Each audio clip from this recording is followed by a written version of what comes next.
you have to say, now, is it more to this than they telling us? You know, so when you take the history of black folks, and I think I've always felt, since I've had some sense, that you cannot evaluate me without putting two things in: slavery, how much of it is in my genes. You know, in other words, if you in New York City and you're a first responder and you on your way to a scene and see one of the most incredible scenes, example, the folks at the school in Connecticut. Sandy Hook. You see children, you see teachers, you see a horror scene. Now, you have to be treated, or that is in your genes for the rest of your life. What about slavery? What about racism? What about lynching? Well, so nobody's come up with a formula to pull that out. You got a $1 trillion industry dealing with people who have depression. They didn't just wake up one day with depression. It's something inside of them. You know, you have my daughter, who's the bureau chief for sex crimes and murders, 15 and down in Brooklyn. She was prosecuting a pedophile case, and what she did, she took the guy who's a man now. She took his birthday when he was born, and went all the way up to when the pedophilia stuff started happening. And then she took after it happened. Now, the way she won that, they didn't know she was coming this way. The way she won that, she took all of his drug addiction arrests, all of his shoplifting arrests, and couldn't nobody believe. I mean, wow, why is she coming out with all of this? She's trying to prosecute this other person. And then she said, now here's what I want you to see. Before these incidents happened, he had never been arrested. Huh? He had never stole nothing. Now look, after this date, what has happened. And she just proved to him what affects you in the long term. So what have affected us in the long term? What is it about us as a people? Because this is transferred. Why do the people from Africa and Ethiopia and the Caribbean come over here and do better than us? Because as poor as they was, they did get to see black folks in charge. We didn't. You know, a black person over there has the last word, even if it's coming from Britain. And so consequently, you sit and you look. I mean, a good example is Sam Jackson. Huh? Sam Jackson pulled off one of the greatest acts experienced in the history of Hollywood. He's not even nominated. Huh? And all those black folks that went to see that. And the incredible thing is, most black folks hate Uncle Tom. Huh? So if you're showing me a movie of some that I have always resented, and I walk out there and say, wow, man, because we see with two different eyes. And my grandson taught me one thing. The reason you can have the Jewish Holocaust movies and embrace, because America do not take the blame for what Germany did. They do take the blame, even if they don't want to. They take the blame for slavery. They tolerated it. And then when you really get into it, which most folks haven't, Abraham Lincoln, his greatest move is when he said slavery is an American problem. And until then, nobody would dare say that. And only once it was a Southern problem. And they attacked him. Why? He said, because New York City and Europe makes more money on textile industry in 1 week than the slave owners in the South make. 5 years, okay? Mm. And so now we sit and we look, and people feel bad, and you take credit for the good. I mean, you got African Americans, man. If your son or grandson end up being one of the greatest basketball players in the history of the planet, that's a feel good thing. Mm-hmm. We feel good race pride, okay? Which pride is a negative. You know, pride in the biblical days, the symbol was a horse. Hmm. You know, you see a horse press. A horse is the dumbest thing on the planet. A horse is the only live creature that will run into a barn that's on fire. Okay? Mm. And so pride, that's why the statement, pride before the fall. Right. Take pride in your race. Take pride. And so you come up surviving. Not surviving for something to eat. You can eat grass. Surviving for this thing that I think is after me. Okay? Surviving, running, trying to get my thing together. I don't know which way to go. And then when I blame stuff on people, that's real. I mean, man, look, if somebody just got out of jail for molesting a child, would I pick him as a babysitter? No. Mm-hmm. Okay, so then I feel the same way in my subconscious mind. I keep looking over my shoulder. I have white work for me, researchers, and when I hire them, I say, now you can't think for me because white folks are born with 300 years of white privilege. They don't even understand that, huh? And Steve Jessica Greg, not me. Look, light-complected black folks is born with a privilege, huh? And so the problem is when you have that and you don't know it, okay? And then, but I've been taught to blame everything on me. For instance, when you take the song Amazing Grace, I mean, that's one of the filthiest songs for a black person to sing because Amazing Grace is John Newton. Okay, who was he?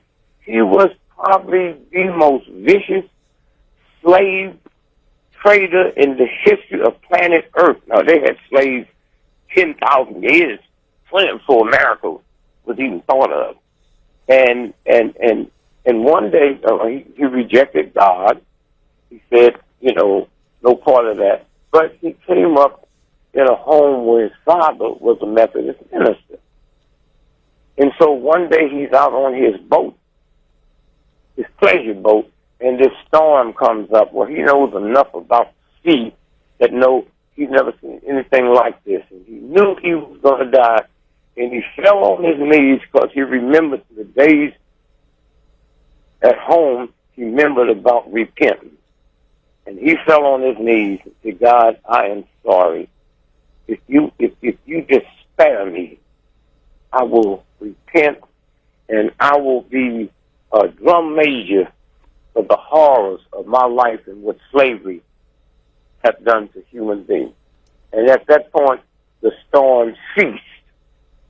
And he wrote several books, but he's the one that wrote Amazing Grace. That song was about him. Amazing Grace, how sweet. Thank you for forgiving a wretch like me. And you got black folks sitting in church singing that stuff. Yeah. My mama said she didn't even know what a wretch was. and so, you know, when we compare us to other people, look what the Jews was able to do business. No, they didn't come out of slavery. Okay? Mm-hmm. Don't tell me when I was in the military, I was too young for World War II. But suppose I lost my leg, huh? And suppose you got a loved one in the military, they lose their leg. They are better off now to run a marathon with one leg than I was. Why? Because of technology. Huh? Okay? All of the things. Now, when you take the soldiers, hear me, when you take the soldiers, it's over 2 soldiers a day, and that's a short count, that commit suicide every day. Right. Okay? Every day. The New York Times, Time Magazine finally came out and said 1 a day, and I saw the headline. I thought they was talking about the vitamins. And then I found out they finally raised their count to 30 veterans commit suicide every day. What? For a few minutes, they witness horror. Look how many years, 100 years I've witnessed slavery, and yet they come home, kill themselves, their wives, children, everything. That's the effect it has. Now, one day, when we start caring about soldiers instead of just using them, we treat military people the same way we treat slaves. You know, you have Uncle Tom, that's the generals in the Army, that will do anything you tell them and kill anybody that violates that. Okay? And so one day somebody's going to say, let's go in and research the military families and see how much of that got passed on in their genes. You know, because in a country, if I'm a Muslim in America or don't believe in God, and I come up in a country where in their culture it's the 10th commandment, the 10th commandment, thou shalt not kill, thou shalt not murder. I don't like, look, you can be a Muslim in America and you got to be something wrong with you if you don't understand Christmas because of the culture. Because of the culture. You mean you're not going to Macy's and take advantage of them Christmas sales? You're not going on January the 1st to take advantage of all the stuff they didn't sell for Christmas. So it's part of you. And so here's a soldier that's not a Christian, but embedded in his brain bank, thou shalt not kill. Thou shalt not kill. So he goes over there, gun-ho, I love America, and way back in that, way back down inside of that, is I'll kill somebody, and underneath that is thou shalt not kill. How much effect do that play on soldiers? Coming back, already in the brain, it's already in the mind, you know. And so consequently, one day, when we said, I've said for years, any of you Americans out here that can wave your flag to get your young people to the front line of battle, but when they come back home, you're not waving that flag to see to it of all the horrors and how you deal with that, then that's not a flag you waving, that's a rag you waving. So when you look at the homeless people out there in the street, you know, 47% of all homeless people are veterans, and 98% of them have mental problems. Okay, that we just look at them as homeless people, and then that's the game we play. You see, war is a game. You win wars by killing women and children, not soldiers. Why? Every time you read that so and so just bombed a munitions plant, that's women and young folks. The soldiers is at the front line. Every time you read where something was blown up past the war zone, if you are Italian and I am Irish and I'm German and you fighting me, you white and I'm white. You have a uniform and I have a uniform. Once you take that uniform off, I don't know who you are. Okay, that's how corrupt war is. That's why football and basketball and sports, each team have a different outfit. So in the height of my conscience, I don't make a mistake and throw the ball to the Kentucky player. And so that's what war. Church is the same thing. Why do you think all churches have a different outfit? Huh? How come if the so-and-so are Christians and the Catholics, why they wear one thing and I wear something else and we still Christians? Huh? All of that, all those are games that they play. Huh? The church got this philosophy. The Catholics have this one over here. The one God. There are no different things. And anybody says, God says we need to go to war. In the Bible, they print God anywhere they want it. And so consequently, all of this is in our minds. And so I keep asking a simple question. How come there are no atheists on death row? Now, my mama and all her friends, they will figure out all kind of ways to say, no. And what makes black folks, I can't speak for white folks, what makes black folks think they have to defend God? What you qualify for? Huh? What makes you, and what makes you think God needs you to defend it? You tell somebody, I don't believe in God, they go crazy, huh? What do you mean? God, so God don't need you? And that snow just proved that the other day. Huh? You look at me, and then look at me, and then look at you, and all of y'all look at you. It ain't never been two of us in the history of the planet that's alike. You look at that snow that comes down. There's not two, in the history of the planet, there's never been two snowflakes that's the same. There's never been two leaves on a tree that's the same. And everybody talk about unity this. And so I'm saying it has affected our mind, and we're not aware of it. And then I'm sure there's some young people coming through today, and there's some folks that probably knew it was scared to say it, okay, because of the going against the tide. And so consequently, when you sit and think about the whole culture thing, and one day I hope that they get rid of all that old crazy culture, where the war started. There's where all the viciousness started. When the Catholic Church elevated the first Polish to the Pope, 1.5 million white folks left the Catholic Church. Huh? I mean, I wonder if they'd have walked out of a prostitute house. Huh? Dick, hold on a second. Dick, this is WHCR 90.3 on the FM dial. Our guest online is Brother Dick Gregory, and we're talking the preliminary part about Black history. It all relates. In the beginning, you said, in terms of the history of Black folks, you focus on two things. You said slavery, and you went into the remnants of it, how it's probably and possibly embedded in our DNA, our genes in the current period, and has to be looked at and programmed out. What is the second element that you look at?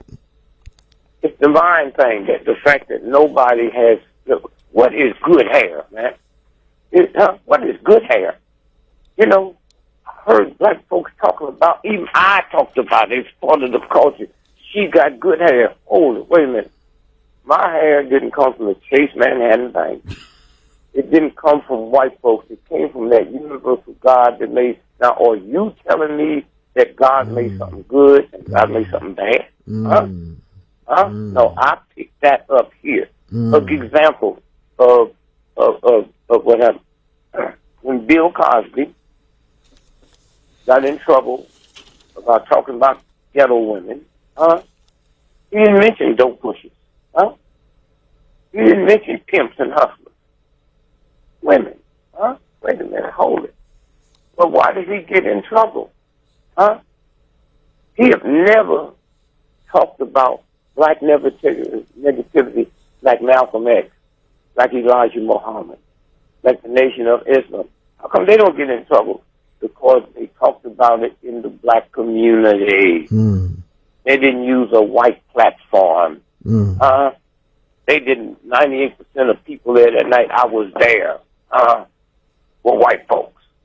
$500,000 a ticket.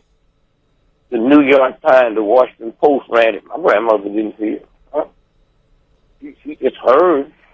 And so consequently, and then anytime a Black person can say something, and then white folks start choosing sides. You know, so let me just say this. I never say anything else. White folks scared us about the Nation of Islam. We never heard of them. My brother didn't know about no Islam. And we went to the movies. We saw Arabs in Arabian Nights and all of that. We didn't go hear about everything. We hear the prayer chant at night. We don't hear nothing else. And then all at once they told us that Malcolm and the Nation of Islam was evil. Evil. Stay away from them. And so, okay, we listened. We stayed away. We would smile at them when we walked past the street because we were scared of them. We'd buy Muhammad speak because we scared not to buy one. And so we get to work, and somebody said, "What about Malcolm X? Malcolm who?" You know, like we didn't know him. Then they killed Malcolm and put his picture on a stamp. How many of you Black folks know a personal person that's on a stamp? But they told us not to like him. They told us they are evil. They hate white folks. And listen to the stuff you say about white folks when you come home. And so consequently, when you stop and think about today, we're talking about drug addiction. We're talking about murder in the Black community. And yet we haven't reached out. The Baptist Church, Catholic Church in the Mexican community have one. Now, let me tell you about when I was a little boy. Catholic schools, the Catholic Church in St. Louis was segregated. They had Catholic schools, black, Catholic schools, white. Okay, Mm-hmm. and I would hear black folks say, "Yeah, girl, you having trouble with that boy? Send him over there to them nuns. Don't take no stuff." Well, the Muslims, like you, ain't never said send them to Islam, huh? Because it's not white, huh? But I know people send their children to Catholic schools just for discipline, huh? And I wish a nun would hit me, huh? Slap me on my hand with a ruler. She gonna find out what that feel like, huh? Hold on a second, Dick, while we pause for station identification. And Dick Gregory and Brother Dick, just in terms of some of the personalities that you have known that we should know about. I know the third person was Sister Alvinia, the sister that guided you in terms of your fasting, etc. So start with either Johnson, Gaston, or Sister Alvinia, and just give us capsules of their value for our research beyond this program. Go into that. If I cut you today, and you leave the studio and you're walking down the street, everybody see you. They have a look on their face, right? That's correct. But they see what? They see blood, right? Right. If you see somebody staggering, huh? In the old days, the only people you saw stagger were drunks. But when the last time you seen somebody staggering because of alcohol, right? So if you see somebody staggering today, you run over and say, "What's wrong?" If you see somebody sitting on the curb crying, you run over. That's the universe's way to let the world something is wrong. When you come in the ghetto and see the streets are dirty, that's universal order to let you know something's happening. Yes. Okay? Just like if you bleeding. Now, if you walk down the street and put fake blood on you, I still react the same way. If a car turns over on the highway and there's some white folks passing by, they can be Klansmen. They get out and come over and say, "Are you all right?" This is what it is. You don't run and ask a white person if they don't land on the street, "Are you a Klansman? Do you like black folks? Do you hate?" Right. That's universal law. And so it's normal for black folks not to know their history. Huh? I got other problems on my mind. Not knowing my history is not going to get me lynched. Not knowing who. Now, all that other stuff is a luxury item. You buy suede shoes as a luxury item. You buy a car, a convertible. That's a luxury item.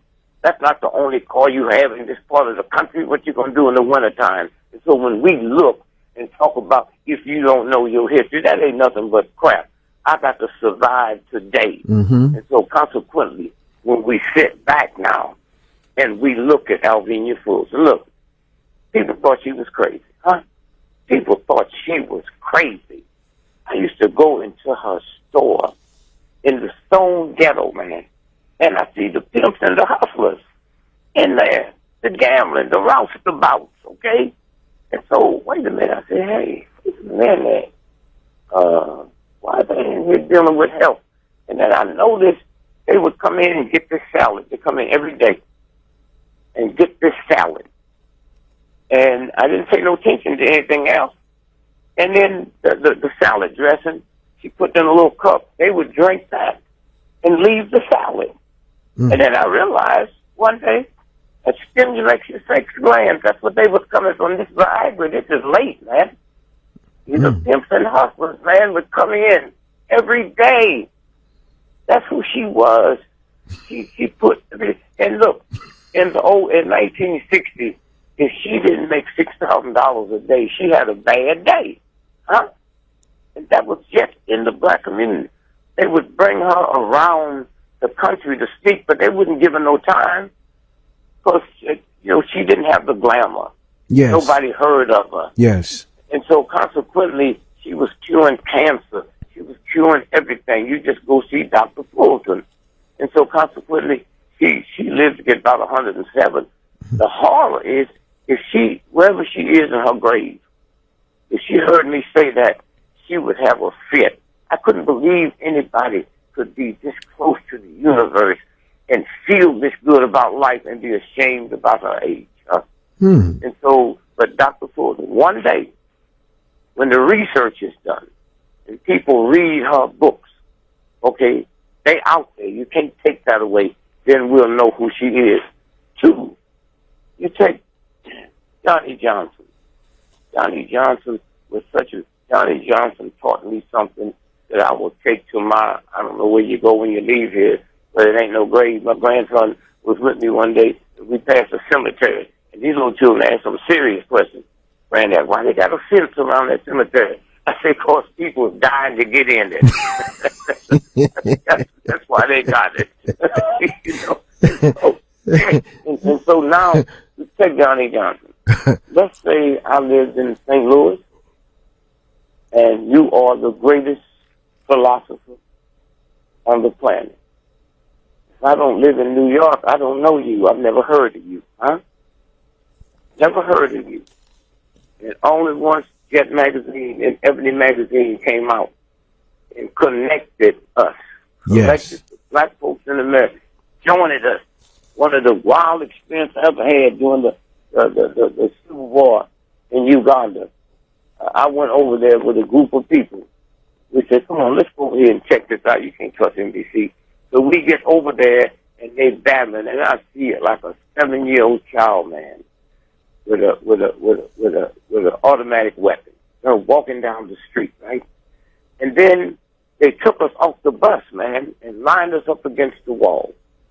And what are you doing here? Who's here? And a sergeant, a little young sergeant, and a guy on a bicycle, a soldier, a grown older man, jumped off the bus and said, "Get Gregory, get Gregory, get Gregory." And everybody stopped and said, "Get Gregory." Oh, God, you know about me. I've been knowing about you for years. That's in Ebony Magazine, huh? In Uganda. Okay? Why? Because I know you have a radio show. I'm talking about mythical. Mm-hmm. People tune in to you. I know how I do that from Jet and Ebony Magazine. Mm-hmm. And we well, they don't show nothing but light-complected people. They don't show nothing but the entertainers and athletes. In between that, that's what you wanted. I got to sell the book before I can put something in it. Yes, sir. And then I got to give you what you want.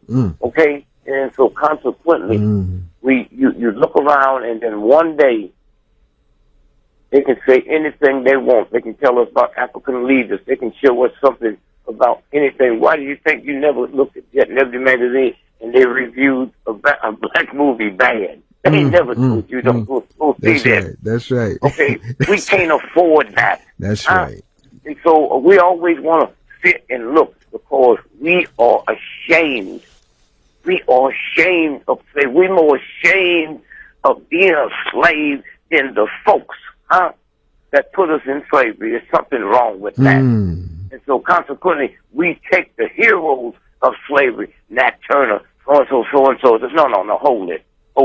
One day we will find out this is a luxury item, that ice hockey, the biggest white game on the planet, was invented by black runaway slaves and black free slaves in Canada. That's where ice hockey comes from. But what do I need to go to bed at night and know that? Is that going to help me read better? Is that going to help me do something better? Ice hockey? And so consequently, when you sit and see, now as you break these walls down, that question you asked me, we're going to do the same thing about women one day. Where are the women? Okay? Look at the women athletes. Didn't nobody care about that. Nobody cared who was the best woman basker. We cared about the best tennis because they was conquering a white game. Okay, that was doing something that made me feel good. Okay, and so consequently, when you see Jet and Ebony Magazine and it had educational things in it, it exposed me not just to black. It exposed me to the whole world, and it also told me who got lynched last week. It also told me who got shot in the back 5 times last week. It was you got the word the communicator. It was the communicator. And finally, with this brother man told me he's the only black in the history of America that had a headquarters downtown. Mm-hmm. We still don't have a black company with a headquarters downtown. Did you hear me? And when he went, he had a white guy go buy the land. Didn't have nothing to do with your money. Y'all sit around here and talk about money this and business this. He had a white guy buy the land. After he bought the land, he went to the bank to finance it. They told him no. What did he do? He went back to the office, called the president of Chicago First National Bank, and said, make me up a certified check. I'm coming to take all my money out of the bank. And he said, is this Johnny? Yes, this is Mr. Johnson. Well, what happened? I came over there and I couldn't get a loan. Okay? I got over $300 million in your bank. Huh? So he said, no, we got to talk. So he came by the office. First time he ever been by there. He came by the office and he said, what happened? You know what happened. He said, well, let's do this. Come in tomorrow and we'll have a meeting. I think we can fix it. So he go in the next day, and in the meeting, they said, well, here's what we'll do. We will loan you the money, but you have to hire one of our accountants. Do what? Yeah, we have to hire one of our accountants so we know our money is safe. Let me get out of here. Give me my check. I said, wait, hold. So they worked that out. And then he said, well, the architect was the father of the young lady that Arthur Ashe married. Famous. Right. Yeah. So then they did the research and, well, black folks don't know how to build nothing but churches. You mean they told him this? Those are nothing but churches, man. He said, well, I built a pyramid, right? and so they worked it out so he could bring in black architect, this and that, put together. Now, here's what he told me one day in his office. He said, one of my policies is, if I fire anybody, if I caught them with my wife, if I caught them stealing, I'll fire them, but I'll pay them until they get another job. Did you hear what I just said? Did you hear what I just said? Yes, sir. Pay them until they get another job. So I'm saying, what a ripoff. I love you. No, I've never had to pay a person longer than 2 weeks. And I figured that out on my own. I'm married. I got a wife and a family. I work for you. You catch me stealing, catch me using drugs, and you find me. I'm embarrassed. I'm embarrassed with my wife. I got to go home and defend myself, and I start talking all dirty stuff about you, and you ain't no good, and you just because I'm smarter than you. Now I don't have to even tell you I'm fine. My check is coming. Now I can go and apply for another job with a spirit, and that's why he never paid. And when I opened up my company, I set that up as my policy. Okay. Now we go back to the boss man, Gaston, businessman. He functioned within the system, so his business expertise wouldn't work outside of America. Because I got to take my money to a white bank, and I got to behave myself and know if they stole it, I can't call nobody. Right. Who gonna arrest the white banker over stealing money? Oh, he must be selling something illegal, right? He in that, I'm sure he had to loan money to white folks that needed it. See, when we just stopped talking about, little Wall Street, in Oklahoma, what the city was that in? You talking about Tulsa, Oklahoma? Tulsa, Oklahoma. See, what we don't talk about is those black folks in the business circle. They had Chinese, they had Jews, they had Indians, And the real white folks out there was one black brother that was clearing $100,000 profit a week. Now they wanted in, and when they wouldn't let them, they looked up one day and them little crop dusters were dropping bombs on that part. Okay, they don't tell you about that. That's what you had to function inside and outside of. And so consequently, when he put that empire together, okay, then he decided he was going into the insurance business. Well, he become a billionaire. Gaston. guessing. Mm-hmm. How? Not the insurance that New York Life was selling. He was selling burial insurance. Huh? Burial insurance, not insurance to pay off your home or your mortgage. He was selling burial insurance because if you go to the Baptist church and get a Baptist hymn book, 98% of those songs are death tunes. You got shoes, I got shoes, all got children got shoes. Once we get to heaven, we're going to, what you got to do to go to heaven? Huh? You got to. When we get to heaven, we're going to have milk and honey. Man, I couldn't wait. And then one day, I got enough sense to go buy some milk and buy some honey, and I mixed it. It do not taste good.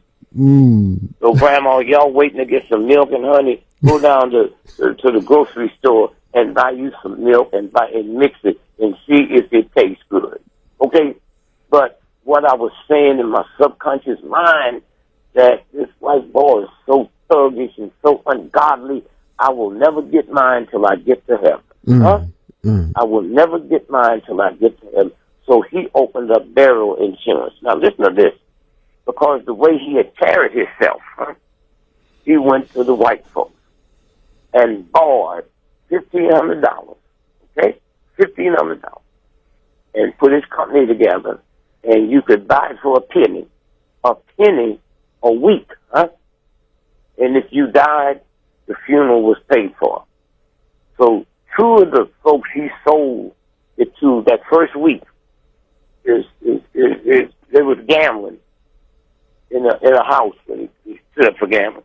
And they got into an argument, and they took out their switchblades and cut each other to death.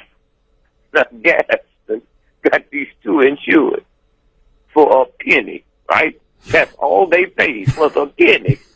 And now he got to bury them. He didn't cry. He tuned into the tactics of my mind. He went back to that white man and borrowed $3,000 and laid them away.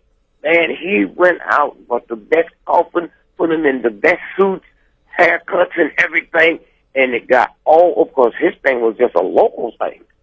It got all over the black community that these guys got the best funeral anybody's seen for a penny. That's how his business took off. And then after it got so good, white companies started coming in. Right.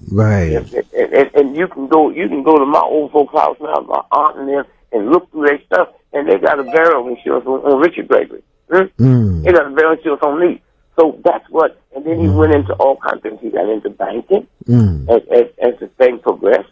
And so with you in the industry, when King needed something, you know, while we was waiting for it to come in, Gaston bankrolled it. And so that was him. That was that power. Okay? And then when you sit and look at the street sellers in the street, it's Africa, man. The one thing I haven't understand in New York City on Fifth Avenue, you see them Africans that's so black they purple, standing across from Boulevard Watch, standing across from all your high-end. They selling that for them, man. When them thug companies realize that the knockout product could make billions, just like them, so they sell two products. They sell the real one and the knockout product, okay? And so right there, why do they use them Africans? They invented banking and finance. When I see Africans, I go to Africa, they ain't begging. They got their hand out. They got something to sell. Why? That's the same thing Ford Motor and General Motors when you turn on TV. They ain't begging. They got their hand out trying to ask you to be a customer. That's what's in our genes, okay? Brother Dick Gregory. Yes. Hold on 1 second while we get ready for call. No, go ahead. Yeah, and I would like to know of that book. Because you break that book down. You're cutting out on me. Okay, say it again, my brother, because it seems like you're going in and out. All right. The book Nigger. Nigger by Dick Gregory. Right. Yes. It was the first book I ever read in my life. Yes. Before that, I hated reading, and I had to do a book report on that. But that's one thing, and that's something in my life that had persuasions. However, I would like to know. I really would love to for you to make a movie of that, to break down that book facet by facet to the point where I keep your book on the same shelf as I keep the Bible and the Quran, my brother. Yeah. I'm gonna tell you that because it had relieved me of the anger that I had for the word and for certain people, because I grew up in going to school with certain predominantly Caucasian schools, and we had to fight each and every day to get to school. I don't want to go too deep into it, but you know the flavor of what that consists of. Okay. And it was one of those things where it helped me when you in your book you said, you are what you eat, or you also are what you think. Near the end of the book, and you said, if they have that in their mind, you said, so who's the nigga? If you are what you think. And that had resolved, just like that, a whole weight was lifted off of my whole soul, and I just want to say, man, because you don't like going on, you were the first black presidential candidate, if I can remember, other than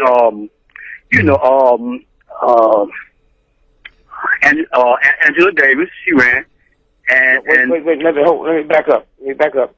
They ran in the primary. Oh, it was the primary? They ran in the primary. I ran in the country because I didn't have to go and ask nobody, can I run? I woke up one morning and said, I'm going to be a write-in candidate for the President of the United States. Jesse Jackson and Allen, they was in the primary up until Obama won the primary.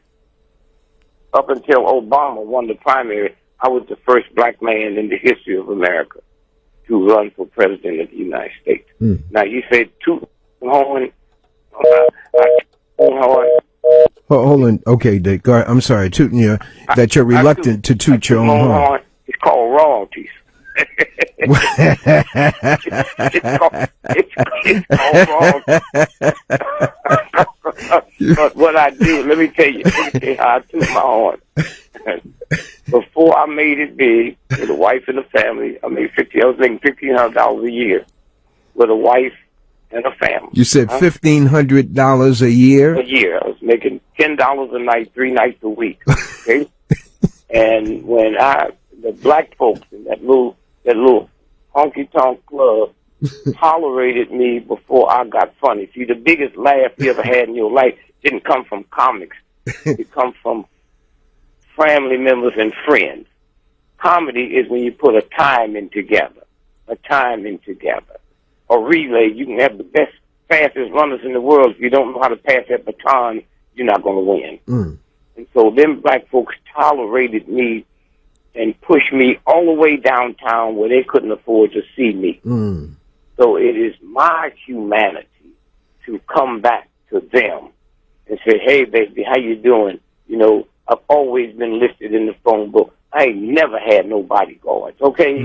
Y'all made me, it gets boring sometimes. You're sitting in the restaurant trying to eat, and they come up and shake your hand after they finish.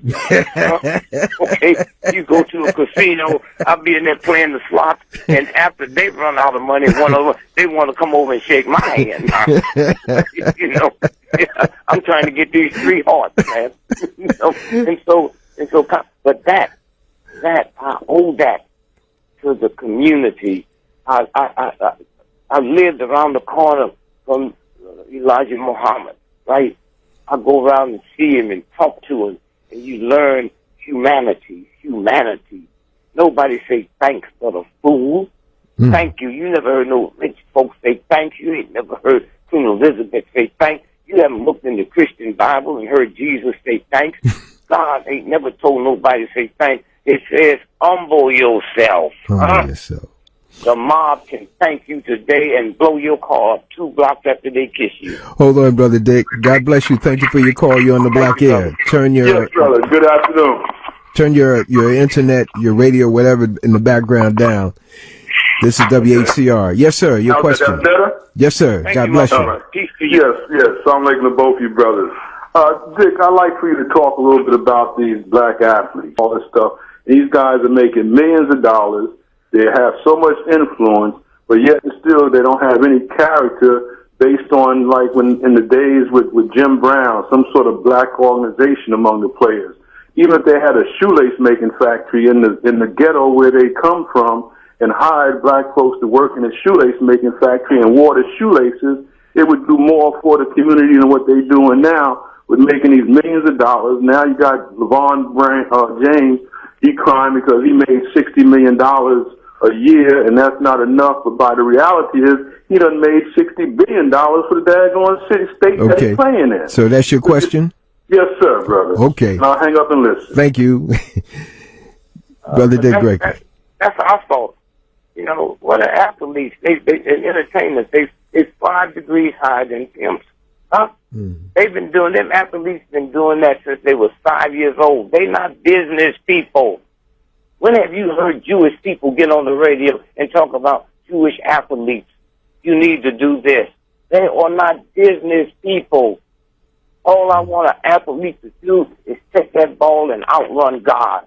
I don't need them. You don't go to no damn athlete for your brain surgery. We need them because we need a good feeling inside of us. But let me tell you, when Oprah Winfrey signs a $100 million check, the agents and stuff get 40% off the top. That's before taxes, okay? Y'all hear the glamour part, but you don't hear the filth. The entertainer and athlete in the business in America, if you took Hitler and them Nazis and multiply them by 10 billion trillion times, you can't equal one entertainment industry. Why do you think they all end up broke? Most of them is uneducated, and those that are educated pass them through school just so they can keep playing football. So that's what you're dealing with, and that's what you're going to put your hopes on? These folks I just mentioned to you, they didn't talk about athletes, but Johnny Johnson, they put a plan together. They know more about the black community and how to sell than athletes do, because once they get to be good athletes, they move them from the black community. And so when they get out there, they take the homeboys and open up a little T-shirt race. Well, if the homeboy can't handle that fast pace, they separate us, okay? Do you know how long it was before a black person? I just told you what happened with Johnny Johnson. He had to get a white dude to go in and buy the land downtown to build his building, okay? And so we still sitting here praising athletes. You got a handful. There's more of you all listening to this show today that have done more for the humanities than 99% of all the athletes and entertainers in America put together. And you'll know when we have won, when we look to somebody else, you know, as something other than an athlete and an entertainer. Let me tell you something about professional sports. Professional athletes' life expectancy is 54 years of age. Winos live longer than that. They shoot them up with dope. They shoot them up with drugs for the pain. Anytime you sitting at home looking at a football game on Sunday and you see, you see an athlete get hit so hard, stuff is shaking in your living room. And then Monday, you pick up the paper and they say, a shotgun, Italian Jones. He had a brain concussion. He had a broken nose, fractured jaw, sprained hip, and a fractured knee. But we sure he'll be ready for next Sunday's game. What more you want out of them? Hold on a second, Dick. Hold on while you laugh at the truth. Laugh to keep from crying. The last few minutes with Brother Dick Gregory. Telephone number 212-650-6903. Talking about black history and other things. God bless you. Thank you for your call. You're on the Black Air. Yes, thank you and good morning. Yes, sir. Good morning. Always a great pleasure hearing Dick Gregory. I don't know where you are, but I guess it's morning somewhere. Go ahead, brother. Okay, you started on the program. You said something about a lady that was influential to you, and John Johnson, and another person named Jackson. Could you? He's talking about Alvenia. Alvenia. Spell her first name, Dick, and her last name. Is it Alvenia Fulton? Yes.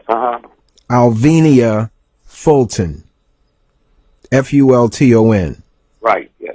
And you can look her up. I don't know how much they have on the internet, but you go to the old-time black books in Harlem, they might have some of her old stuff. But I would also hit up your books that you can see. Whatever you get is worth having. That's how brilliant she was. Okay, caller. Okay, Alvenia Fulton. I can look her up on the internet. Yep. And John Johnson and the other guy that went into the burial business. Gaston. What was his first name? But he was big business. He was big business. A.G. Gaston. I think A.G. Gaston. A.G. Gaston, Gaston. There's a biography on him. I think it's called Black Titan. And John Johnson, his autobiography is a very good book. Very good book. I just can't recall the title of it. But John H. Johnson, his autobiography is a very good read. Very good read, brother. And Alvenia Fulton, you have to look for her wherever you can find her books, okay? And quite often when you this is one of my trade secrets, when you're looking for some books that aren't out, meaning in circulation anymore, and you looked at Amazon, you couldn't find it, you start going into thrift shops. Yeah. Right. Look through those books, and I always recommend get the oldest dictionary that you can find out of one of those thrift shops. They give you a whole lot more than some of the watered down dictionaries today. Okay, right, my brother? Okay, in order to reach Dick Gregory, to go on the internet, or he has his own website? Yeah, DickGregory.com. Okay. All right. Thank you very much. Thank you, brother. Right. Telephone number 212-650-6903, 212-650-6903.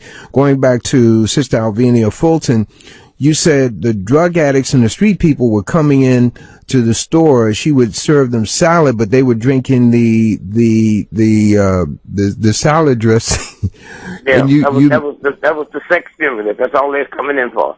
Okay, what she didn't put Viagra in it because it wasn't around, but she put together. They might have took what she did and made Viagra. You know? Okay, very good, very good. Telephone number 212-650-6903. What, if any, contact did you have with Fannie Lou Hamer?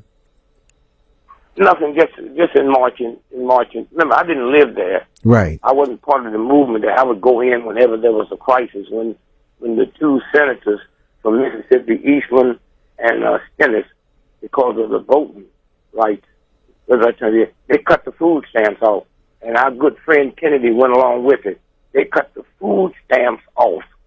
And only once the black folks who had been dependent on food stamps.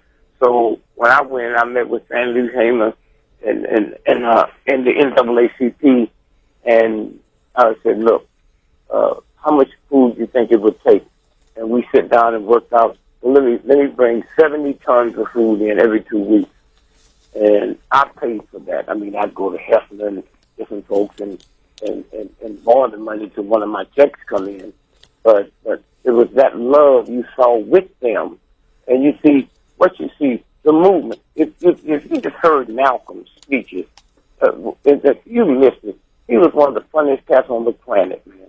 And most of the time I feel embarrassed being around him. That's how shy he was. He was so shy and humble.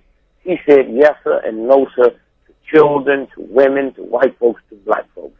When that camera come on, watch out. And so in the South, you know, we weren't scared all the time. We would sit around and talk. We'd go to them churches and listen to them preachers. You know, you hear King. Man, you got some preachers down there that can hoot. They do it every Sunday, man, with no Hollywood writers, huh? And you don't hear the same script over and over, and they do not leave their house on Sunday morning. And okay, let me see what jokes I'm gonna use today. It's in the spirit. That's what that movement was about. And so just, but you know, we come up with great black women.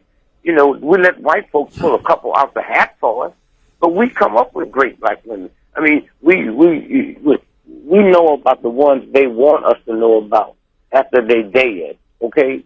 And so when you look at Rosa Parks, I mean, her daddy was mean and bitter because he wanted to be a Garvey Knight. But Marcus Garvey said, if you yell, you cannot come in here.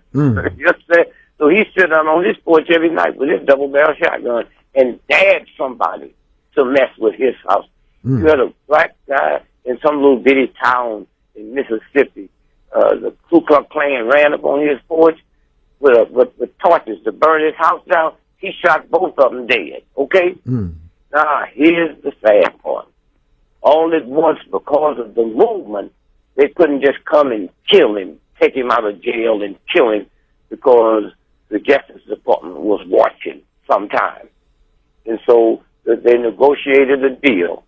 They said, if you plead guilty to the lesser, and you give him 18 months in jail with 6 of that suspended. Now, you couldn't do that outright because you would lose, because the white folks had to vote for you. But they engineered that. So he went to jail.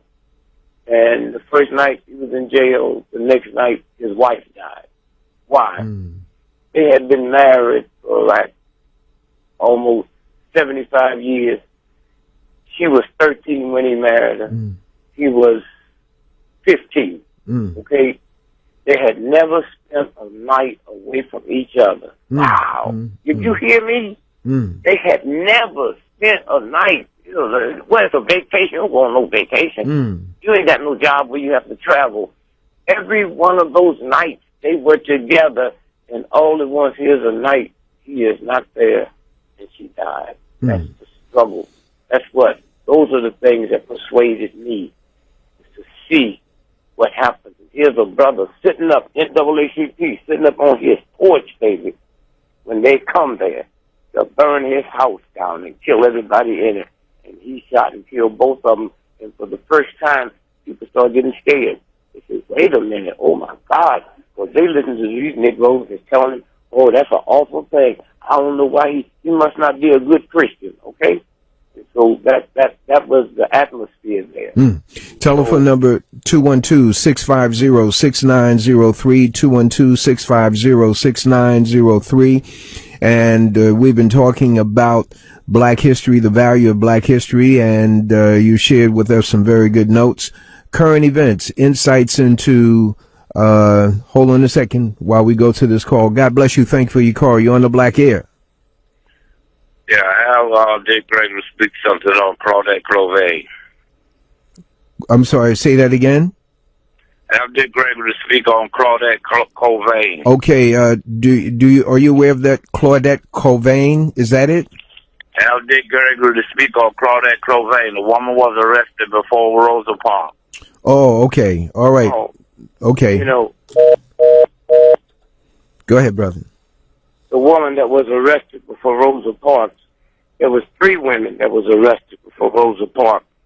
What they had to do to keep the momentum up. See, we misunderstand black folks. I just told you how they treated Malcolm and Elijah Muhammad and the Nation of Islam. This woman had 5 children by 5 different white men. So they decided this is not the good case to take up. Okay? And we do the same thing when the NAACP, evaluate folks. There's a whole lot of people. You know, Dr. Ife Williams, she do evaluations of people who send to the White House to be picked for certain jobs. And you can have 12 PhDs, but if you got a crack bust on your thing when you was in high school, they're going to tear that up. So you pick the one, and especially that would embarrass black folks, And so consequently, they didn't pick. Rosa Parks didn't get on that bus picked to get arrested. She got on that bus, behaved just like all the other black folks. But what we don't know about that system, it was a law that blacks rode in the back half, whites rode in the front half. When the front half got full, blacks had to get up and get their seat, and they did that. What we didn't know, and I didn't know, that you got on the bus, paid your fare, and then got off and walked to the back door. Because of her dignity and her not smiling and flirting with the bus driver, the bus driver several times drove off and left her. Now, to show you how close that come to not happening, she told me, had I known that was him, I wouldn't have got on that bus. She got on the bus, went to the back, sit down, and the bus filled up in the front. A white guy got on the bus, And he wasn't having no problems with standing. The bus driver had so much hatred for her, he went back to her and told her to move. And you black folks let these white folks run that N-word on you. I don't even want to deal with it because I can't tell you what it feels like if I got to tell you he walked back there and said N-word. But when the New York Times want to run it, they say nigger, okay? So how do y'all get that crazy? Huh? How do y'all get that crazy? And so somewhere, the problems that you still have of getting over certain things. If somebody called you a billionaire, you wouldn't be upset, and you'll never be a billionaire. You can never be a nigger. But why you grab negativity? If some welfare mother told Rockefeller he was broke, if he was arguing with her, I'd take my money out to Chase Manhattan Bank. You don't argue with food. You don't have it. We used to have a slang. If the hat fit, wear it. If it's too tight, tear it. Okay? And that's what we do. And so consequently, she sit there and didn't get up. Because let me tell you what getting up meant. A white person couldn't sit next to another black person.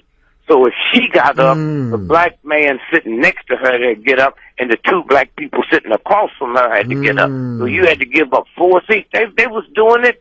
But then all at once, she decided she wasn't going to move. Now, they try to say her feet was tired. They try to say everything to try to make you think that she was doing it because she'd been at work all day and she was tired. No. And so consequently, that's what happened, and it blew up around the world. And that movement got so big, the Montgomery Improvement Association was getting millions of dollars coming in from all over the world. Now they had another problem. They cannot put that money in one of them banks because them white folks would steal it or keep it or say you never had it. Right. And if they said that, who you gonna call? The police? Go ahead. Huh? You gonna call the FBI? So way back, 100 years before this happened, a guy named Richard Pullman in Chicago decided that he believed that the white folks had enough money on the ride trains that would have a sleeping car where they could sleep in special dining. Before that, the super rich would just hook they train onto the train. And so he went to London and they built him because he'd come back. It was at the middle of Reconstruction. All the black folk couldn't. He went down south and said, "I'm looking for tall, 6'3" black men, dark black with white pearly teeth and know how to smile." And that's how he came up with the Pullman porters. And so consequently, the Pullman porters would hear everything. They'd hear them rich white folk talking about what stock they're gonna trick, blah blah blah. Because you was a non-person. And then when them money started coming in, now the railroad knew that in order for them to stay in business at that level, they had to have some place where them northern Negroes, Pullman porters, could sleep and eat. So they went into the black community and put money up for the folks that had homes to keep X amount of rooms, 24 hours a day for the Pullman porters, and food. They would put the money up for the food. And so all at once now, when them checks started coming in from around the world to the Montgomery Improvement Association, they would give it to the Pullman porters to take back up north and put it in the bank. And when they came back down, they'd give them the receipt.